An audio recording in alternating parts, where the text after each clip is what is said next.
الرحيم إلى ما يتلفظ به الإنسان حقيقة أو حكما مهملا كان أو موضوعا مفردا كان أو مركبا. بس بسم اللہ الرحمن الرحیم معنی کریں. پھر منقول ہوا ناویوں کے عرف میں طرف اس کے جس کا انسان تلفظ کرتا ہے حقیقتاً یا حکماً محمل ہو متلفظ بھی یا موضوع ہو مفرد ہو متلفظ بھی یا مرکب ہو. توجہ ہے. تو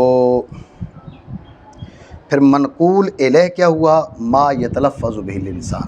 کیا؟ ما یتلفظ به الانسان.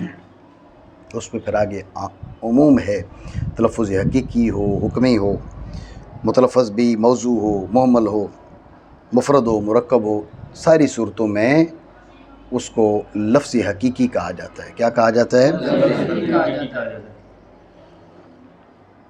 یہ جملہ قابل توجہ ہے، ٹھیک ہے نا. ساری صورتوں میں اسے کیا کہا جاتا ہے؟ لفظ حقیقی. لفظ مجازی نہیں، لفظ حقیقی ہے. بات سمجھے؟ اب یہاں چند باتیں سمجھیں. انہوں کا الا ما یتلفظ به الانسان، جس کا انسان تلفظ کرے، جس کا انسان تلفظ کرے. اعتراض یہ ہے، اعتراض کی اجمالی تقریر یہ ہے کہ یہ تو اخذ المحدود فی الحد کے باب سے، یہ تعریف دوری ہے. یہ تعریف کون سی ہے؟ اس تعریف میں دور ہے. کیسے تعریف کس کی ہو رہی ہے؟ لفظ کی. کس کی تعریف ہو رہی ہے؟ لفظ کی.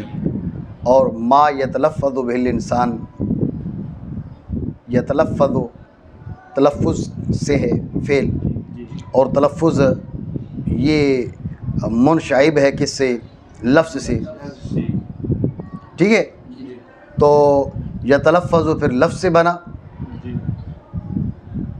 تو یتلفظ کی معرفت موقوف تلفظ کی معرفت پر، تلفظ کی معرفت موقوف لفظ کی معرفت پر. سمجھو بات کو. اور لفظ کی معرفت خود تعریف پر موقوف. تعریف دوری بنی نہ بنی؟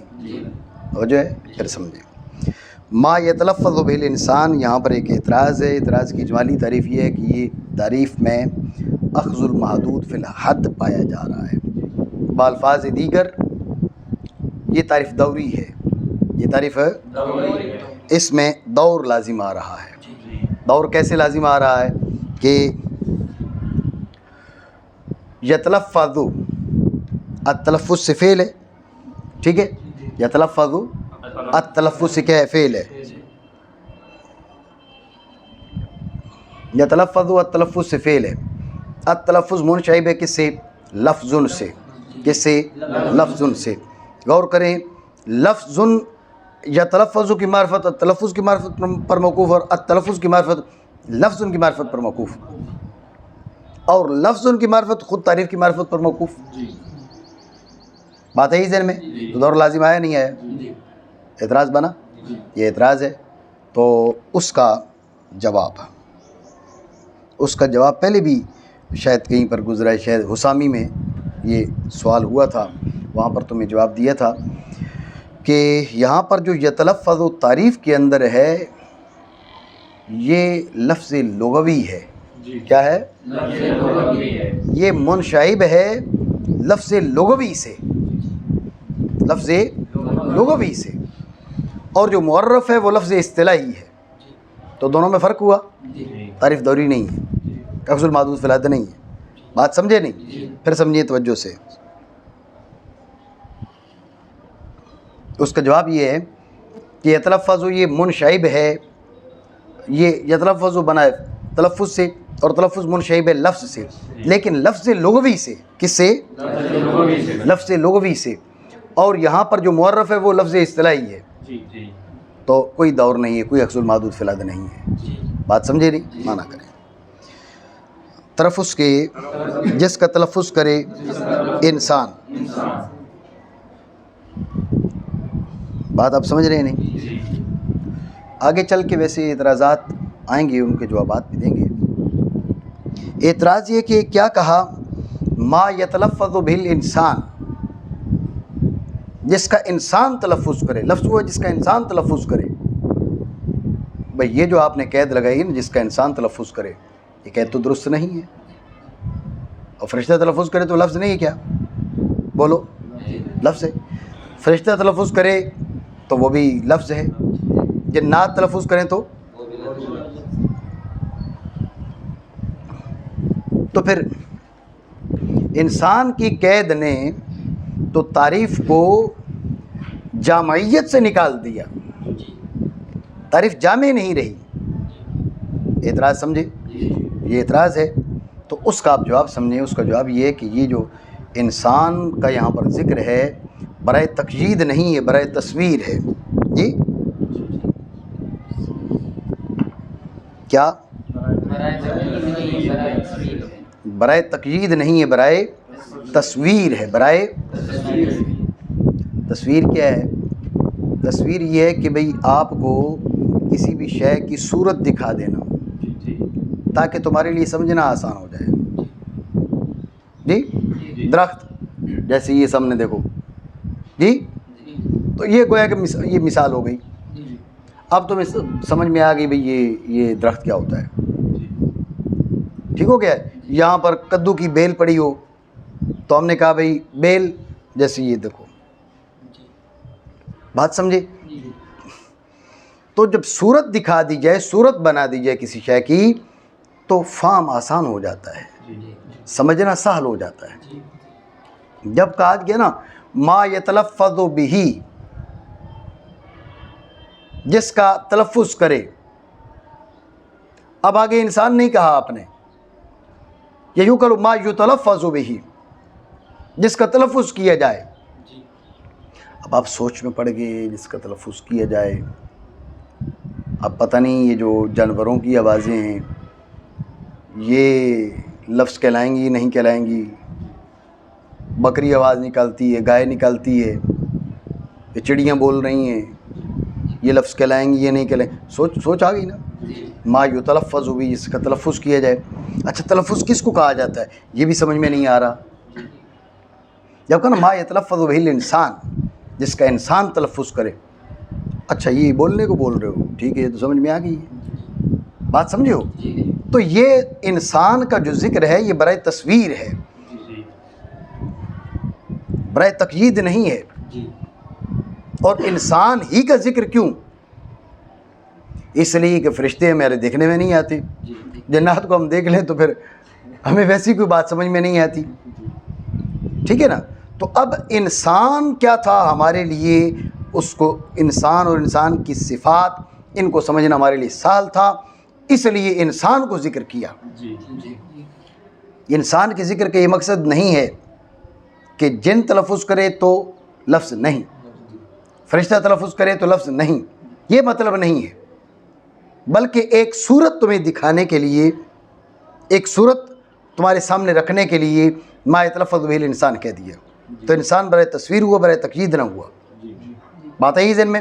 اب آگے چل کے جو پھر اعتراضات ہوں گے کہ وکلمات اللہ تعالیٰ جی وعلی ھذا القیاس کلمات الملائکہ والجن، اس پہ پھر مزید کی گفتگو ہم کریں گے.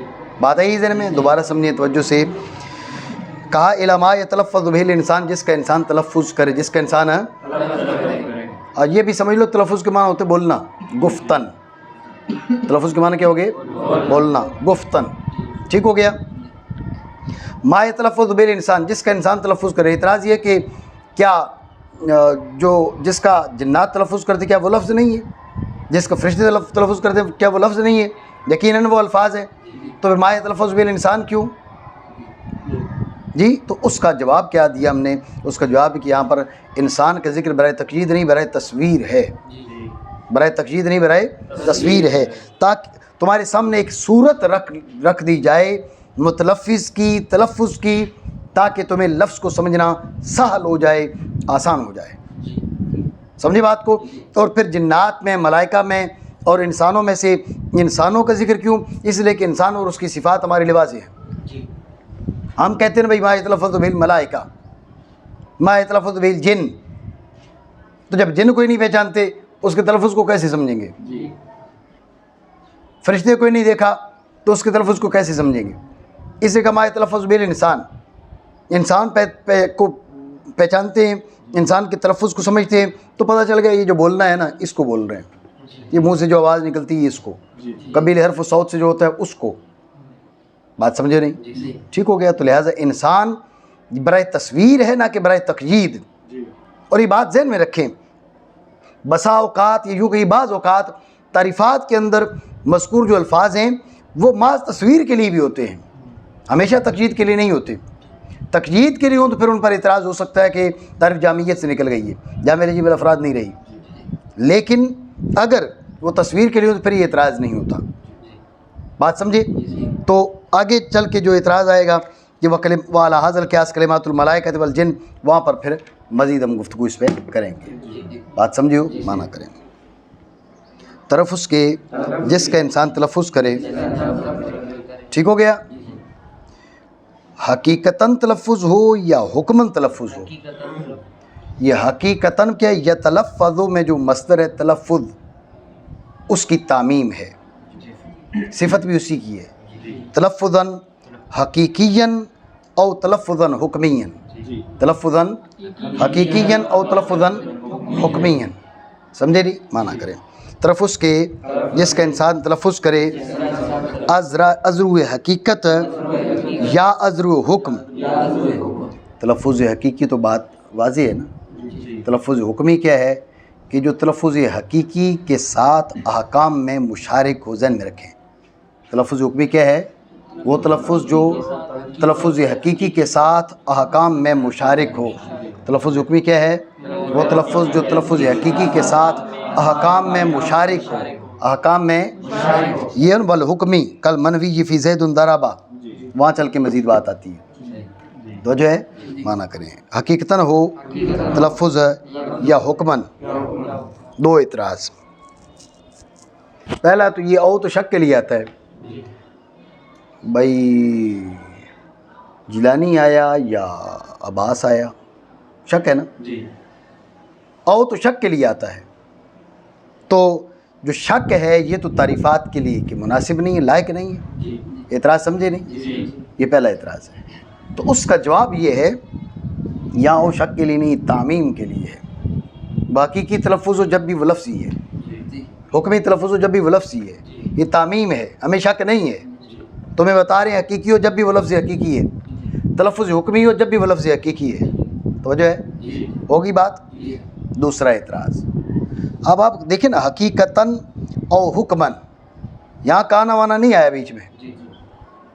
موملاً او موضوعاً کے بیچ کانا آ گیا، مفرداً او مرکباً کے بیچ کانا آ گیا. آ گیا نا جی؟ کیوں آیا؟ کوئی بیان کرے گا جی؟ سمجھو، میں نے آپ کو پہلے تاکید کی اور اس بات کو سمجھیں کہ یہاں پر کوئی ایک حرف بھی ایسی نہیں لگا دی ہے علامہ جامی علیہ الرحمٰن نے فری میں ہی. نہیں، فری میں کوئی لفظ بھی نہیں لگایا. ہر لفظ کے نیچے جو ہے وہ جیلانی سویا پڑا ہوا ہے. اب آپ جیلانی کو جگائیں یا نہ جگائیں، ٹھیک ہے نا جی، غلام جیلانی کر لیتے. تو اصل بات یہ ہے کہ آپ سوال کریں کہ حقیقتاً او حکماً، محملاً او موضوعاً، مفرداً او مرکباً. تو حقیقتاً او حکماً کے بیچ کانا نہیں لائے، محملاً او موضوعاً اور مفرداً او مرکباً کے بیچ کانا کیوں لے کر آئے؟ بھئی حقیقتاً او حکماً میں مقدر ہے، ٹھیک ہے، جب مقدر والی بات نہ کریں وہاں تقدیر والے اس پہ اعتراض ہو جائے گا. اب یہ کہ بھئی حقیقتاً او حکماً کے بیچ جب وہاں پر کانا کی تصریح نہیں کی، یوں کہیں تو محملاً کانا و موضوع، یہاں پر کانا کی تصریح کی حاجت نہیں تھی. ایسے کہ حقیقتاً و حکماً، محملاً و موضوعاً، مفرداً و مرکباً ایسے کہہ دیتے، کانا کو مقدر کر دیتے. آخری دو مقامات میں کانا کی تصریح اور پہلے میں کانا کی اصراط نہیں ہے. اس کی وجہ تو جو ہے، تو اس کی وجہ سمجھیں، اس کی وجہ یہ ہے کہ یہ کانا آخری دو میں لا کر، حالانکہ مقدر کیا جا سکتا تھا آخری دو میں، اس بات کی طرف اشارہ کر دیا حقیقتاً او حکماً کا اسلوب اور ہے، محملاً کانا او موضوعاً مفرداً او مرکباً، یہ اس کا اسلوب اور ہے. اسلوب مطلب موصوف، حقیقتاً او حکمن کا موصوف ہے تلفظ، تلفظاً حقیقیاً او تلفظاً حکمیاً. اور حقیقتاً و حکمن میں جو عامل ہے وہ کانا مقدرہ نہیں، اس لیے میں نے کہا مقدر نہ بولو. حقیقتاً و حکمن میں مقدر نہ کہو.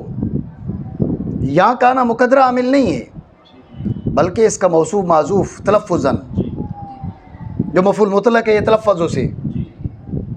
سمجھ رہے ہو بات کو؟ تو یہ مفعول مطلق مجازن ہے حقیقتاً و حکمن بیتبار موصوف معذوف کے. آپ سمجھ رہے ہو؟ تو ان کی جو نسب ہے حقیقتاً اور حکمن کی، یہ مفعول مطلق ہونے کی وجہ سے ہے. اور محملاً کان او موضوعاً، ابھی محملاً اور موضوعاً اس کی صفت نہیں جس کی حقیقتاً اور حکماً صفت ہے. توجہ ہے؟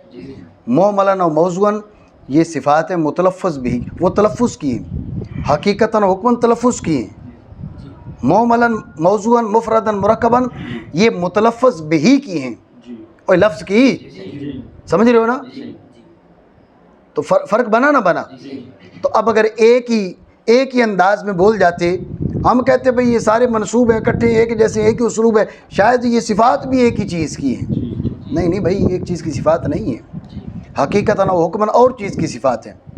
اب دیکھو، محملاً کانا او موضوعاً مفرداً کانا او مرکباً، دونوں میں کانا کی تصریح، دونوں کا اسلوب ایک جیسا، کیونکہ دونوں ایک ہی شے کے، یہ چار ہو گئے نا، یہ چاروں ایک ہی چیز کی صفات ہیں. حقیقتاً اور حکماً مختلف تھا، اس لیے اس کا اسلوب بھی مختلف ہے. ذہن میں رکھیں، حقیقتاً اور حکماً میں جو عامل ہے وہ ما قبل میں فعل ہے، یتلفظ ہو،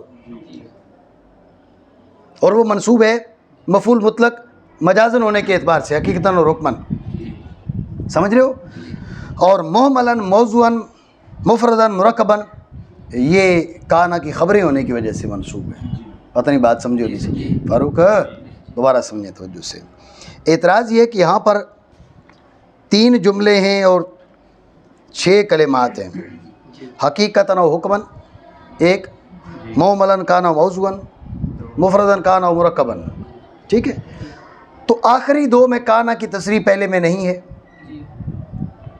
چلے پہلے میں نہیں ہے، عذرا اختصار کا ہوگی، تو آخری 2 میں سے بھی ہٹا دو. کانا کا مقدر ہونا عام ہے، کوئی ایسی بات ہی نہیں کہ کانا مقدر نہ ہوتا ہو. تو یہ اسلوب تبدیل کیوں کیا؟ اعتراض یہ ہے. سمجھے ہو؟ تو اس کا جواب میں نے آپ کو بتایا کہ اسلوب کی تبدیلی اشارہ ہے اس بات کی طرف کہ یہ 6 کے 6 کلمات اور تینوں جو جملے ہیں یہ ایک شے کی صفات بن کر نہیں آ رہے. پہلے جو 2 کلمات ہیں حقیقتاً و حکماً یہ اور شے کی صفت ہے. آخری جو 4 کلمات ہیں محملاً موضوعاً مفرداً مرکباً یہ چاروں اور شے کی صفت ہے. پہلے 2 کس کی صفت ہیں؟ تلفظ مقدر کی. باسط تلفظ ما یتلفظ بہ الانسان تلفظا حقیقیا او تلفظا حکمیا. سمجھے؟ تو حقیقتاً و حکماً کو کانا نسب نہیں دے رہا، یہ مفعول مطلق مجازن ہے، اور موصوف معذوف ہے نا، اس لیے مجازن کہہ رہے ہیں. ٹھیک ہے نا؟ موصوف معذوف ہے، اس وجہ سے اس کو مفعول مطلق مجازن کہا جائے گا.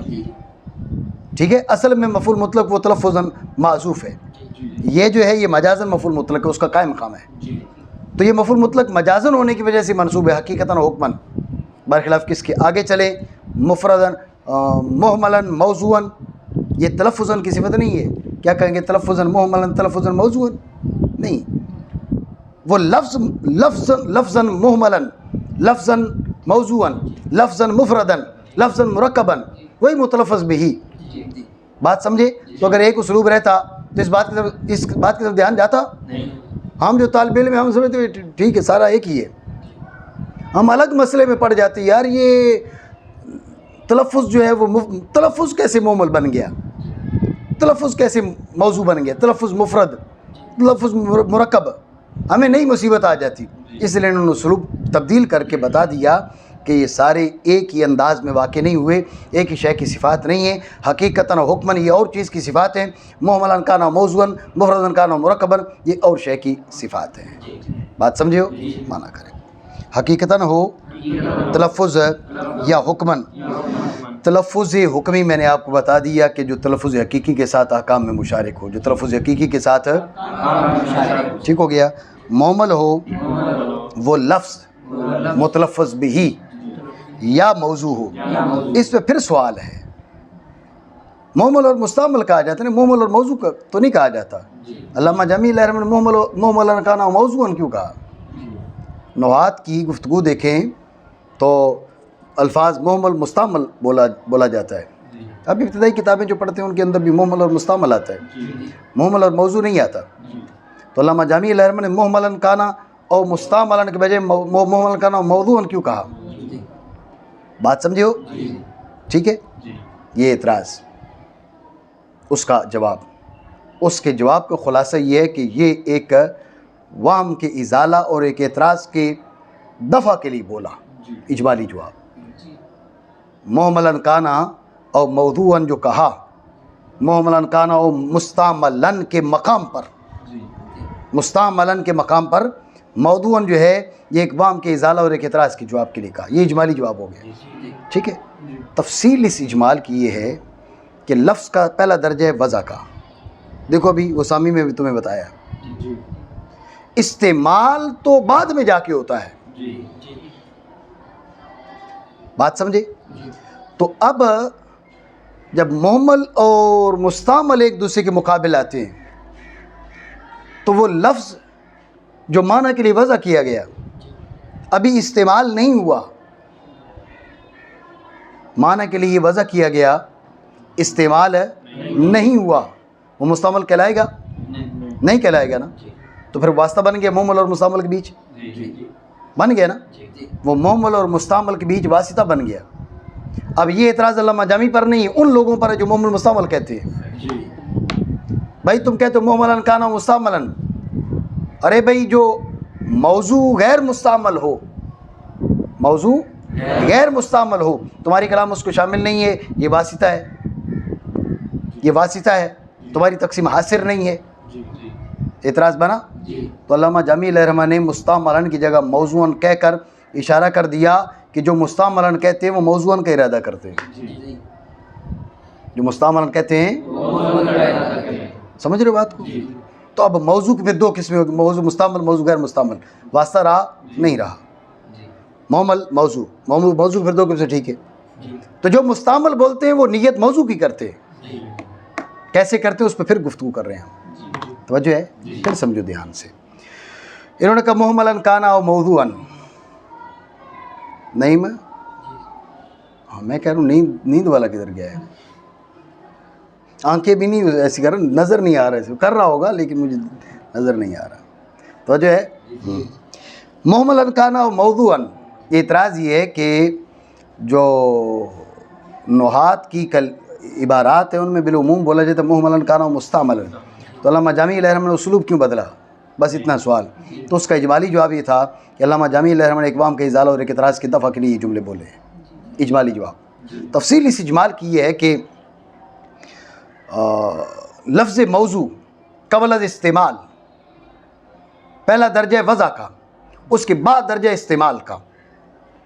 تو جو حضرات کہتے ہیں محمل کانا و مستعملن, ان پر اعتراض ہوتا ہے کہ موضوع غیر مستعمل, اس کو تمہاری گفتگو شامل نہیں ہے. جب اس کو تمہاری گفتگو شامل نہیں, تمہاری تقسیم حاصر نہیں, بیچ میں واسطہ ہے, اور تقسیم کا غیر حاصر ہونا یہ عیب ہے. سمجھ رہے ہو؟ تقسیم کا غیر حاصر ہونا یہ عیب ہے. تو تمہاری جو تقسیم ہے یہ مناسب نہیں ہے, عیب والی ہے, معیب تقسیم. اعتراض سمجھے نہیں؟ تو یہ ان لوگوں پر اعتراض ہے, جامی علیہ رحمہ پر نہیں ہے. ان لوگوں پر اعتراض ہے جو محملن و مستعملن کہتے ہیں. تو علامہ جامی علیہ رحمہ نے گویا کہ ان کی طرف سے جواب دیا کہ جب وہ مستعملن کہتے ہیں تو مراد موضوعاً ہی لیتے ہیں, مراد موضوعاً ہی لیتے ہیں, کوئی بیچ میں واسطہ نہیں رہا. محملن موضوعاً, موضوع کے آگے پھر دو قسم, مستعمل غیر مستعمل. بات سمجھے نہیں؟ ٹھیک ہو گیا. تو لہٰذا ان پر اعتراض نہیں ہوگا. علامہ جامی علیہ رحمہ نے موضوعاً کہہ کے اشارہ کر دیا, ان پر اعتراض درست نہیں ہے. وہ مستعملاً بول کے موضوعاً ہی کا ارادہ کرتے ہیں. ٹھیک ہو گیا. لیکن یہ سوال ضرور ہوگا بھئی موضوع بول کے مستعمل بول کے موضوع کیسے مراد ہے؟ یعنی نیت موضوع کی ہے، بول رہے ہیں مستعمل، جی ایسا کیوں، اور ایسا ارادہ کیسے درست ہے؟ نماز کتنے بجے ہے؟ اس سے پوچھ رہا ہوں نا جس نے جانا ہے، ٹائم ہے نا ابھی، بہت ٹائم۔ توجہ ہے، مسئلہ یہ ہے کہ بول رہے ہیں مستعمل، ارادہ موضوع کا، یہ تو ٹھیک ہے مجاز ہے، لیکن مجاز کے علاقے ان میں سے کون سے علاقے یہاں پایا جا رہا ہے؟ اعتراض سمجھے نہیں؟ تو اس کا جواب یہ ہے کہ یہ مجاز بالمشارفت ہے۔ کون سا؟ مجاز بالمشارفت۔ اذا استيقظ المتوضئ، اذا استيقظ المتوضئ، وضو کرنے والا جب جاگے، جب استيقاظ اس کی صفت بنتی ہے تو وہ متوضی نہیں ہے، جب وہ متوضی ہے تو استيقاظ اس کی صفت نہیں، پہلے سے جاگا ہوا ہے۔ تو جاگنے والے کو متوضی بطور مجاز بالمشارفت باعتبار ما یؤول الیہ، سمجھے بات کو؟ تو مراد موضوع ہے، لیکن باعتبار ما یؤول الیہ ہے کہ اس کو مستعمل کہہ دیا جاتا ہے۔ بات سمجھے نہیں؟ جواب سمجھ آ گیا؟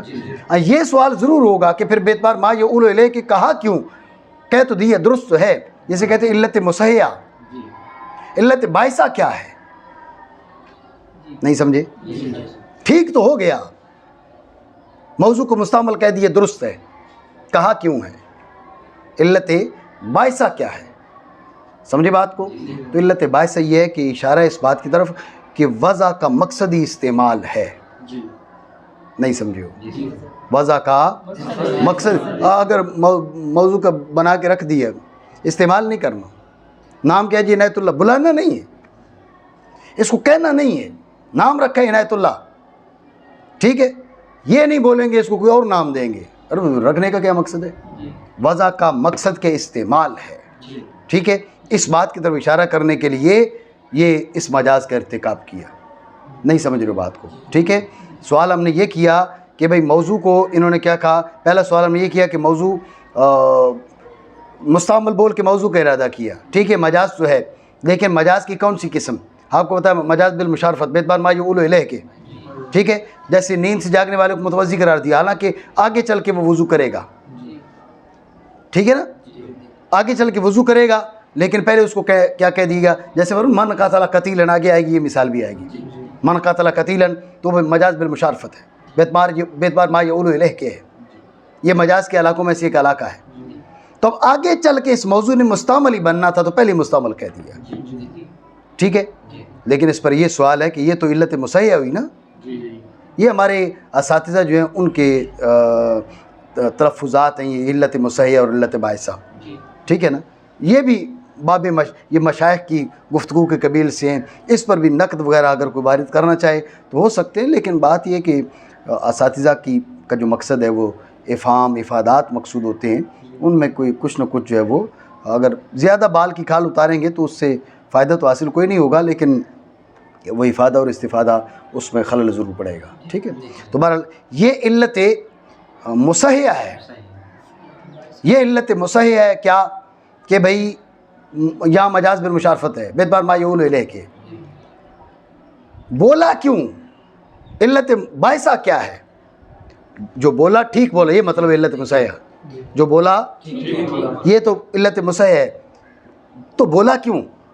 یہ علت باعثہ، سمجھ رہے ہو بات کو؟ بولا کیوں؟ کہتے ہیں علت باعثہ یہ ہے کہ یہ اشارہ ہے اس بات کی طرف کہ وضع کا اصل مقصد استعمال ہے، وضع کا اذا استيقظ المتوضی، بس اس کو متوضی کیوں کہا جا رہا ہے؟ گویا کہ حکم دیا جا رہا ہے بھئی اب جاگ گیا ہے تو وضو بھی کر لیں، سمجھ رہے ہو؟ اٹھ گئے ہو تو اب وضو کر لو، تو گویا کہ اس بات کی طرف اشارہ کیا جا رہا ہے۔ تو اب موضوع جو ہے مقصد صرف وضع نہیں ہے، مقصد استعمال ہے، اس لیے موضوع کو مستعمل کہہ دیا جاتا ہے، باعتبار مجاز کے، باعتبار ما یؤول الیہ کے، باعتبار مجاز بالمشارفت کے۔ بات سمجھو؟ مانا کریں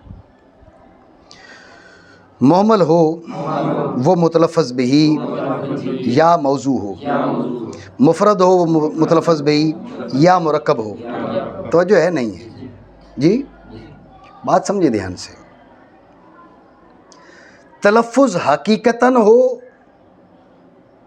تو لفظ حقیقی ہوگا، تلفظ حکماً ہو لفظ حقیقی ہوگا. یہ بات سمجھو. تلفظ حکمی ہو لفظ حکمی نہیں،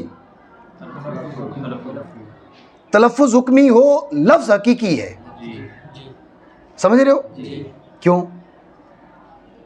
اور لفظ حقیقی کی تعریف یہ کی نا ہم نے کہ ما یتلفظ بہ الانسان حقیقتاً و حکماً. لفظ حقیقی کیا ہے؟ جس کا تلفظ ہو حقیقتاً تلفظ ہو جب بھی لفظ حقیقی، حکماً تلفظ ہو جب بھی لفظ حقیقی. سمجھ رہے ہو؟ یہ بات یہاں سمجھو، آگے چل کے واللفظ الحقیقی ہو والحکمی ہو اس پہ آ کے گفتگو اس پہ آئے گی. یہ جواب یہ بات تمہارے ذہن میں ہوگی تو وہاں بات سال ہو جائے گی. سمجھ رہے ہو؟ یعنی تلفظ ہے حکمی، تلفظ ہے حکمی، لفظ حکمی نہیں ہے، لفظ حقیقی ہے. ٹھیک ہے. اچھا متلفظ بہی ہے محمل، لفظ پھر بھی حقیقی ہے. متلفظ بہی ہے موضوع، لفظ پھر بھی حقیقی ہے. متلفظ بہی ہے مفرد، متلفظ بہی ہے مفرد، لفظ پھر بھی حقیقی. متلفظ بہی ہے مرکب، زید قائم و عمر قائد، متلفظ بہی مفرد و مرکب. ٹھیک ہے. لفظ پھر بھی حقیقی ہے. یہ بات ذہن میں آئی؟ مانا کریں. موضوع ہو محمل ہو یا موضوع، مفرد ہو یا مرکب. ایک بات یہاں سمجھ لیں، اس پہ مکمل کرتے ہیں. یہ متلفظ بہی مرکب ہو، زید قائم عمر قائد، سمجھ رہے ہو؟ تو سوال یہ کہ لفظ کتنے بنے؟ کا ایک بنا. نہیں سمجھے؟ متلفظ بہی 10 20 15 لفظ کتنے بنے؟ ایک بنا. زیادہ نہیں بنے کیونکہ یہ تعریف ایک لفظ کی ہو رہی ہے نا. آپ نے کیا کہا؟ مفردن کانا و مرکبن. اب آپ نے 10 جملے آپس میں جڑے ہوئے اکٹھے بول دیے. متلفظ بہی مرکب ہے، متلفظ بہی مرکب ہے لیکن لفظ پھر بھی ایک ہی ہے. تو یہ کیسے؟ یہ تو غیر معقول سی بات لگ رہی ہے نا. متلفظ بہی کو 10 کلمات ہم نے بول دی اور لفظ وہ ایک ہے. سمجھ رہے ہو بات نہیں؟ تو یہ ایک لفظ کیسے ہو سکتا ہے؟ جب متلفظ بہی مرکب ہے تو لفظ ایک کیسے ہو سکتا ہے؟ یہ اعتراض ہے. تو اس کا جواب یہ دیا جاتا ہے کہ اصل میں دراصل جو لفظ ہے وہ مصدر ہے. دراصل جو لفظ ہے وہ کیا ہے؟ مصدر ہے. ذہن میں رکھنا جو مصدر ہے وہ اسم جنس کی مانند ہے یا اسم جنس ہے. اسی لیے وہ لا یذکر ولا یؤنث، لا یوحد ولا یجمع، لا یثنى ولا یجمع، نہ مذکر نہ مؤنث نہ مثنیٰ نہ مجموع. سمجھے بات کو؟ ایک ہی لفظ کے ساتھ وہ سب کو شامل. چونکہ لفظ اپنی اصل کے اعتبار سے مصدر ہے، اور مصدر دیکھو نا جی، اس نے 10 ڈنڈے مارے کسی کو تو کیا کہا جائے گا؟ مارا. کیا بولا جائے گا؟ مارا. اب 20 مارے جب بھی مارا. یہ جو مار ہے مصدر، یہ سب کو شامل.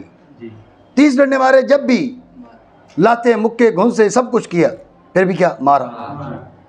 تو یہ جو مصدر ہے یہ چونکہ اس میں جنس ہے یا اس میں جنس کے درجہ میں ہے، اس لیے یہ مرکبات کو مفردات سب کو شامل ہوتا ہے. اس لیے متلفظ بھی تو مرکب ہو گئے لیکن لفظ وہ اپنی جگہ پر اس کی وحدت باقی ہے. کیوں؟ وہ اصل کے اعتبار سے مصدر، اصل کے اعتبار سے مصدر ہے. بات ہے ذہن میں؟ پھر سمجھیں توجہ سے. سوال یہ ہے کہ متلفظ بھی مفرد ہو وہ لفظ ہے، بات سمجھ میں آ رہی ہے، وہ لفظ واحد ہے. متلفظ بھی مرکب ہے تو وہ لفظ واحد کیسے ہے؟ متلفظ بھی 10 کلمات بول دیے آپ نے، 6 جملے آپ نے بول دیے. جب 6 جملے منہ سے نکال دیے، لفظ کی وحدت باقی ہے. لفظ کی وحدت کیسے ہو سکتی ہے؟ بات سمجھے؟ تو لہٰذا مفرد کو لفظ حقیقی ہونا چاہیے، جو مرکب ہے وہ لفظ حقیقی نہیں ہونا چاہیے۔ یہ اعتراض تو اس کا جواب یہ دیا جاتا ہے کہ لفظ اپنی اصل کے اعتبار سے مصدر ہے، اور مصدر اس میں جنس کے درجہ میں ہے، اس میں جنس کی مانند ہے، قلیل و کثیر پر صادق آتا ہے، اسی وجہ سے نہ مذکر نہ مؤنث، نہ مثنیٰ نہ مجموع۔ سمجھ رہے بات کو؟ لا یذکر ولا یؤنث ولا یثنی ولا یجمع۔ بات سمجھے؟ جیسے میں نے آپ کو مثال دی، بھائی ایک چماٹ لگائی کسی کو تو کہا جائے مارا، 10 جب بھی مارا ہی ہے۔ سمجھے بات کو؟ کئی انواع کی وہ مارے پائے گی جب بھی کہا جائے گا مارا۔ یہ ایک لفظ سب کو شامل، کیونکہ اس کے پیچھے مصدر ہے، اور مصدر کیا ہے؟ وہ اس میں جنس کے درجہ پر ہے، قلیل و کثیر پر صادق آتا ہے۔ یہاں پر قلیل متکلم متلفظ بھی ہو یا کثیر متلفظ بھی ہو، سب پر لفظ صادق آئے گا۔ سمجھو نہیں؟ ٹھیک ہے۔